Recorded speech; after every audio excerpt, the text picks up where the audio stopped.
وَلَقَدْ يَسَّرْنَا الْقُرْآنَ لِلذِّكْرِ فَهَلْ مِن مُّدَّكِرٍ۔ السلام علیکم ورحمۃ اللہ۔ ان الحمد للہ والصلاۃ والسلام علی رسول اللہ۔ قرآن مجید میں نازل ہونے والی آخری سورت کون سی بھلا؟ نہیں معلوم؟ سورۃ النصر۔ سیدنا عبداللہ بن عباس رضی اللہ تعالیٰ عنہ فرماتے ہیں کہ یہ سورت مینا میں نازل ہوئی، پھر اس کے بعد آپ صلی اللہ علیہ وسلم نے حجۃ الوداع کا خطبہ ارشاد فرمایا۔ اس سورت میں اس بات کی طرف اشارہ ہے کہ اللہ تبارک و تعالیٰ نے محمد رسول اللہ صلی اللہ علیہ وسلم کو جس مشن کے لیے، جس مقصد کے لیے بھیجا تھا وہ پورا ہو چکا۔ آئیے دیکھتے ہیں سورت میں اللہ تبارک و تعالیٰ کیا ارشاد فرماتے ہیں۔ اعوذ باللہ من الشیطان الرجیم، بسم اللہ الرحمن الرحیم۔ اذا جاء نصر اللہ والفتح۔ اذا جب، جاء آ گیا، فعل ماضی ہے۔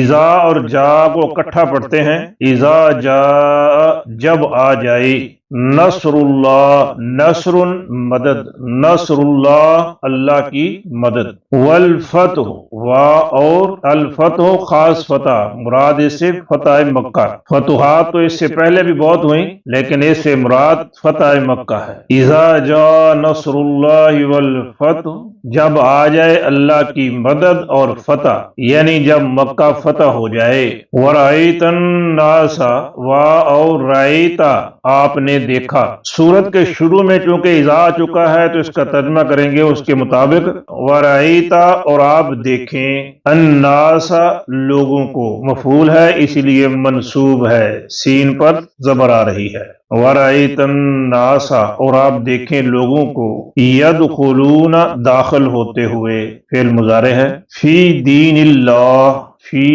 میں، دین اللہ اللہ کے دین میں، مرکب اضافی ہے۔ ورأیت الناس اور آپ دیکھیں لوگوں کو، یدخلون فی دین اللہ داخل ہوتے ہوئے اللہ کے دین میں، کس حال میں، کس صورت میں؟ افواجن، فوج در فوج، گروہ در گروہ، یعنی کثیر تعداد میں۔ مشرکین مکہ اور مدینے والوں کے درمیان کشمکش جاری تھی۔ عرب کے دیگر قبائل اس انتظار میں تھے کہ ان میں سے کامیاب کون ہوتا ہے۔ اگر مسلمان کامیاب ہو گئے تو پھر ہم بھی اسلام میں داخل ہو جائیں گے۔ جب مکہ فتح ہو گیا تو پھر یہ جو لوگ انتظار میں بیٹھے ہوئے تھے یہ پھر کثرت میں اسلام میں داخل ہوئے۔ مدینے میں لوگوں کے گروہوں کے گروہ آ رہے تھے، جتھوں کے جتھے آتے اور اسلام قبول کرتے۔ تو اللہ تبارک و تعالیٰ نے اس صورت میں نبی کریم صلی اللہ علیہ وسلم کو حکم دیا کہ جب ایسی کیفیت پیدا ہو جائے کہ مکہ فتح ہو جائے اور لوگ کثرت سے اسلام میں داخل ہونا شروع ہو جائیں تو آپ نے کیا کرنا ہے؟ فَسَبِّحْ، فا تو سبح، تسبیح کیجئے، بحمد، حمد تعریف، بحمد تعریف کی، تسبیح کیجئے، بحمد رب کا اپنے رب کی حمد کی۔ فَسَبِّحْ پھر تسبیح کیجئے، بحمد ربی کا اپنے رب کی حمد کی۔ وَاسْتَغْفِرْ وا اور استغفر بخشش مانگتے رہیے، اس سے، تسبیح کیجئے اپنے رب کی حمد کی اور اس سے بخشش مانگتے رہیے۔ انہ دراصل وہ کانا ہے، تواباً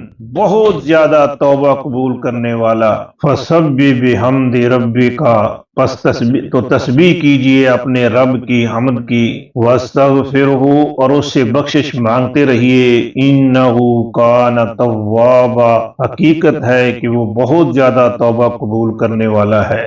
اس سورت کے نازل ہونے کے بعد نبی کریم صلی اللہ علیہ وسلم کثرت سے اللہ تبارک و تعالیٰ کی حمد و ثنا بیان کرتے اور استغفار کرتے اور آخرت کی تیاری میں لگ گئے۔ سیدہ عائشہ رضی اللہ تعالیٰ عنہ فرماتی ہیں کہ نبی کریم صلی اللہ علیہ وسلم نے اس سورت کے نازل ہونے کے بعد کوئی نماز نہیں پڑھی جس میں یہ نہ پڑھا ہو، سبحانک اللہم ربنا وبحمدک اللہم اغفر لی۔ سیدہ عائشہ رضی اللہ تعالیٰ عنہ فرماتی ہیں کہ نبی کریم صلی اللہ علیہ وسلم اس سورت کے نازل ہونے کے بعد سجدہ اور رکوع میں یہ تسبیح کثرت سے پڑھتے، سبحانک اللہم ربنا وبحمدک اللہم اغفر لی۔ حضرت عمر رضی اللہ تعالی عنہ نے ایک دن اصحاب رسول صلی اللہ علیہ وسلم کی مجلس میں سوال کیا کہ اذا جاء نصر اللہ کے بارے میں تمہارا کیا خیال ہے؟ تو وہ کہنے لگے کہ اس کا مطلب یہ ہے کہ جب اللہ تبارک و تعالیٰ کی طرف سے مدد آ جائے، کامیابی مل جائے،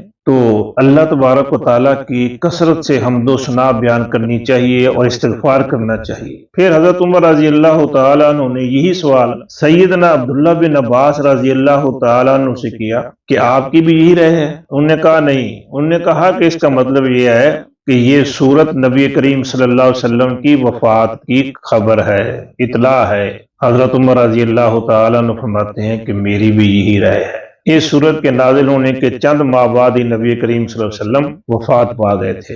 ہمارے لیے اس سورت میں یہ سبق ہے کہ جب بھی اللہ تبارک و تعالیٰ کی طرف سے کوئی کامیابی ملے تو بھنگڑے نہیں ڈالنے، اچھلنا کودنا نہیں ہے، اللہ تعالیٰ کی نافرمانی نہیں کرنی، بلکہ اللہ کا شکر ادا کرنا ہے اور اپنی کوتاہیوں اور کمزوریوں پر اللہ تبارک و تعالیٰ سے معافی مانگنی ہے۔ جاتے ہوئے اس ویڈیو کو شیئر کرتے جائیے۔ والسلام، خوش رہیے، خوش رکھیے۔